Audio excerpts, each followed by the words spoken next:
আব্দুল্লাহ ইবনে আব্বাস রাদিয়াল্লাহু তাআলা আনহু বলেন, রাসূল সাল্লাল্লাহু আলাইহি ওয়াসাল্লাম যখন মুআয ইবনে জাবালকে ইয়ামান দেশে পাঠালেন, তখন আল্লাহর নবী মুআয ইবনে জাবালকে বেশ কিছু উপদেশ দিলেন। তার একটি উপদেশ দিলেন, মুআয ইবনে জাবাল শুনে রাখো, ইত্তাকু যুলমা, তুমি মানুষের প্রতি অত্যাচার করো না, না বুঝে কোনো সিদ্ধান্ত পেশ করো না, কোনো অধীনস্থ মানুষের প্রতি নির্যাতন করো না।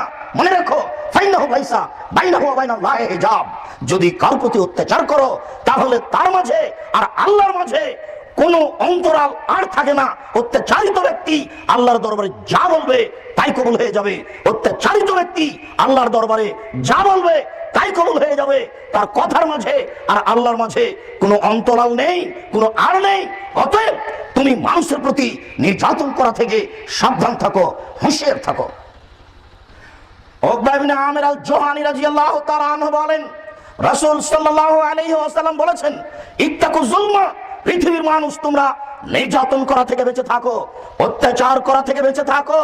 ফাইন্নাহা তুহমারু ইলাস সামায়ে, নিশ্চয় এই জুলুম কাজকে, এই অত্যাচার কাজকে আল্লাহর নিকটে পেশ করা হয়, আসমানে তুলে দেওয়া হয়।